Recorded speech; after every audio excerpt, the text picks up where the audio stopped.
ఆడొద్దు. ఎప్పుడే కానీ నువ్వు మాట్లాడితే ఇంకా మళ్ళా బాగుండదు. ఇంకా నువ్వు మునమోపివి. నిజంగా అది నేను చేయకపోతే నేను మునమోపిని, నువ్వు చేసింటే నేను చేసింటే నువ్వు మునమోపివి. నీ తిట్లన్నీ అంగీకరిస్తా.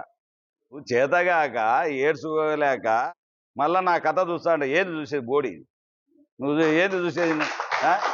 నా కథ చూస్తాడంట, జైలు లేపిస్తాడంట. ఏం అలివి కానీ అత్యాచారాలు చేయలేదు, అలివి కానిటువంటి నేరాలు చేయలేదు, అలివి కానిటువంటి మర్డర్లు చేయలేదు, దుర్మార్గంగా మాట్లాడలేదు. నువ్వు నన్ను నేర్పించే నీకు ఎప్పుడో చెప్పిన సంవత్సరం టైం అయిపోయింది. ఇంకా నీకు సంవత్సరం ఇస్తా. నీకు దమ్ము ధైర్యం ఉంటే నువ్వు ఏం పెడతావో రెడ్ బుక్ కాకపోతే మళ్ళీ వచ్చి నీ తోలు తీయకుంటే మళ్ళీ వదలను.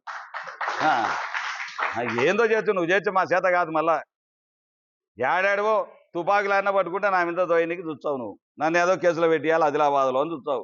నాకు సంబంధం లేనిటువంటి ఇట్లాంటివి నువ్వు ఎన్ని చేసినా మా బొచ్చు కూడా వీకలేవు. నేను ఇంటికి పీకలేవన్నా. ఏం భాషలే అన్న? నేనేమన్నా? నా బొచ్చు కూడా వీకలేవు అన్నాడు ఆయన. అదేనా? నేనన్నానా? ఆయన అన్నాడు, మీరన్నారు కదా. నేనేమన్నా? నా బొచ్చు పీకమన్నానా వచ్చి అన్నానా? కాదే నేను అనింది.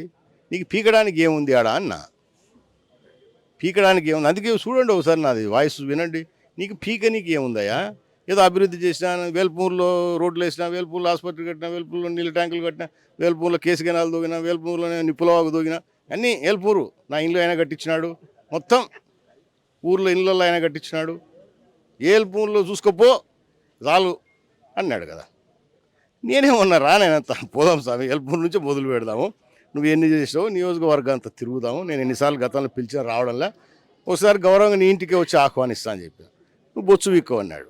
బొచ్చు పీక నీకు కానీ ఏమైనా ఉంటే కదా పీక నీకు అన్న. అంత తప్ప నేను పీకుతానులే, ఏమైనా ఉంటే కదా పీక నీకు అన్న. అభివృద్ధి గురించి ఏం చెప్పినా మళ్ళా నీ నెత్తి మీద ఎన్ని ఇంటికలు ఉన్నాయో ఎంచవచ్చు అని చెప్పిన. ఏంది ఎంచవచ్చు మనం, అది ఆయన చేసిన అభివృద్ధి. నా నెత్తి మీద ఎంచలేవు అని చెప్పిన, అది నేను చేసిన అభివృద్ధి. తేడా అర్థమవుతుందా? ఇది తప్ప నేను పీకుతాను లేదే. తెలుగులో ఫాస్టెస్ట్ న్యూస్ ఇప్పుడు కొత్త అవతారంలో 5 సెకండ్లోనే పూర్తి వార్తా సమాచారం మీ చేతిలో. సోషల్ మీడియా ట్రెండ్స్ మీ కళ్ళ ముందుకే live TV and voice search ఆప్షన్స్తో ఇప్పుడే డౌన్లోడ్ చేయండి. యాప్ లింక్ డిస్క్రిప్షన్లో ఉంది.